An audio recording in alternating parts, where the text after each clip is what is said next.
Feeding in their cerebral palsy, how do I help my child 23 months? Guys, I need to see a video. I can write an encyclopedia on this.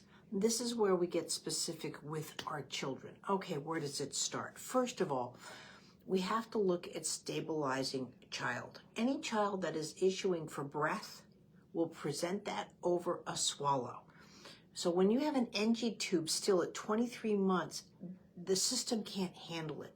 The system will choose breathing, not feeding, right? Even though you're force feeding and with an NG tube, you're now really getting into the structure of life within the body. Breathing, heart, balance are number one. So with cerebral palsy, balance is gone.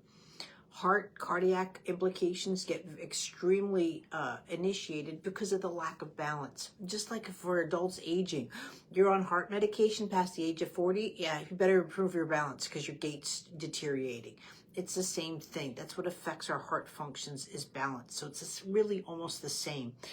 And we call sensory integration and so forth. We have to look at the structure for life. And if breathing, again, with cerebral palsy, well, probably the number one thing is why they can't go into their milestones, because they never learn to oppose gravity with the first breath being compromised. The oxygen deprivation is one thing, what it's done with the cranium, but also what it's done for the exposure to gravity in the organization of the brain. The easiest way we can oppose gravity, because we have it from the day we're born to the day we die, is breath. So with that, again, without seeing a video, I don't know where the complications are there.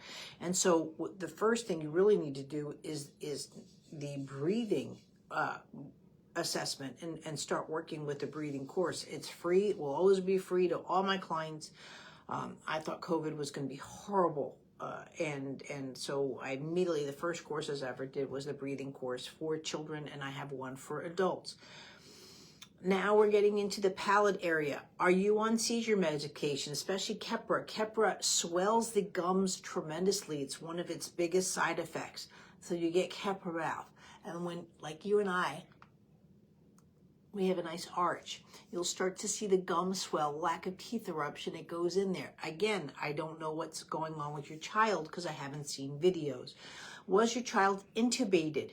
Intubation is a very serious, especially a forced or an emergency intubation, because they're bringing the child's head back. And what happens a lot is, and especially with kids with, again, cerebral palsy, they get an ethmoid jam. The bones and the facial bones literally get dislocated. And that's when you see the child is kind of like this with the head back, right? And that goes into the cranial courses, especially too with the NG tube placement. If it doesn't get placed, again, it's only on one side, right? Maybe the child has a deviated septum versus going in for both sides.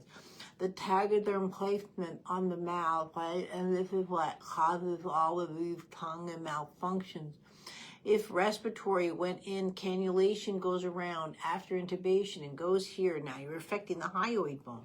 The hyoid bone comes out specifically in the pubic bone strike at 4.5 months, where your child now can articulate the tongue past the lips, right? And so when they've had breathing tubes and all of that going around, you're going to get the tongue thrust.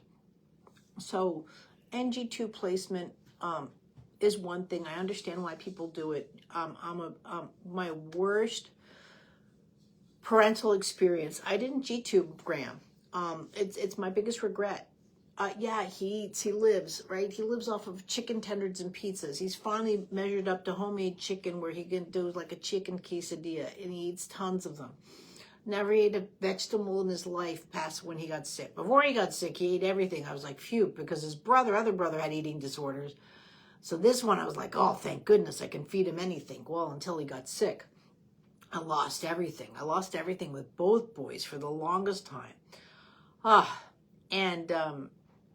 With the G-tube, I could have avoided some hospital stays, getting medication, all the yucky stuff. I could have popped the tank and got into omega-3s, all your fatty stuff. If you need to suddenly go keto or basis on a diet. It's a avocado and cheese and fats. It's almost impossible to give orally by mouth to stop the seizures. But again, I don't know where your child is at, right? So I might be talking about seizures, like, well, my child doesn't have seizures. I don't know because I haven't seen your child. So these are the biggest things that you have to work on. I know people think that by getting a G-tube, the mouth is never going to work. My son's mouth would have worked just fine to eat his pizza and his chicken tenders, but I still could have popped the tank to put in spinach and pear and whatever I wanted to do to make him have a more variety, healthier diet for his needs, right? And the days too, when he's sick, he's not eating. So that's where the failure to thrive would go, wah, and tank out. And that's what you're getting at. So please consider the G-tube. I'm not here to tell you to do or not do surgery, but these are the considerations you're looking for your child to survive. The respiratory needs to get back into functions. From there too, like people have suggested, my swallow course is excellent. But again, I don't know if there's an eptoid jam or cranium implications from all that I mentioned, and I would go right into the cranial courses that I have. That's the only advice I can give right now, or just a general topic of discussion that I can discuss right now. Because again, listen, when they say all children are different, they are when they're special needs. When they're not special needs, I'm telling you, it should be like a cookie cutter. You don't worry about development, it just happens. So this whole big, you don't know, and this is what goes on, really causes problems with your child, and this is what I'm trying to help or to stop. Thanks.